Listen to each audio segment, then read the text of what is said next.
How to embed a website in Google Sites. Hello guys and welcome to this new tutorial.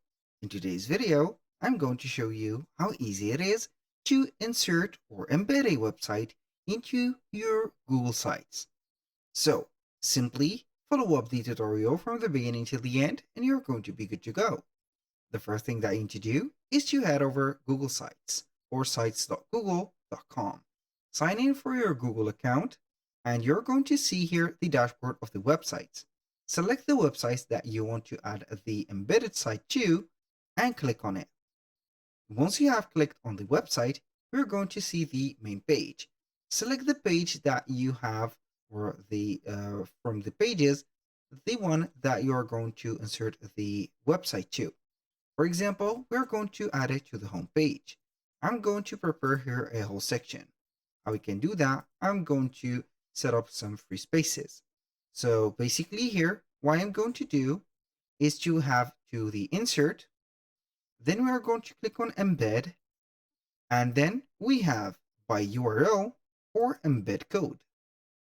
Basically, we're going to focus by URL because this is going to be here the logical solution to add a whole URL of the website. And if you're going to choose embed code, basically here it is going to be in general the iframe option, and we are not going to use that. I'm going to click on by URL again, and we're going to choose a website. Here in my video, I have chosen the Wix website that I have created. So I have here the website URL, which is here. We have the presentation of the website. It is a demonstration website. We're going to get the URL of it here at the top, copy it, then we're going to type in here the URL correctly, and then it is going to read the URL. Now, either you are going to put a preview of that website, which is going to show the link with static description from the site, or the whole page. I'm going to choose whole page. Click on insert, and you're going to see here the whole site inserted within the website of yours.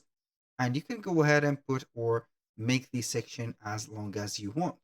So you're going basically here to cover whatever you want for it, and don't push the website too long, so it is going to be boring.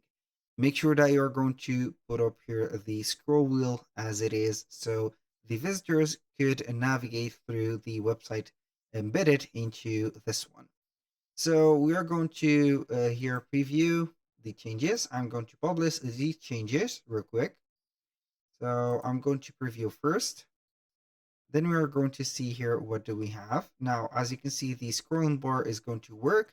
Every button on the website is going to work correctly, and it will take to another page in the Google site area and not outside it, just like that. That was all for today's video. Thank you guys for watching. I hope that you have enjoyed the content, and hope to see you soon on the next one.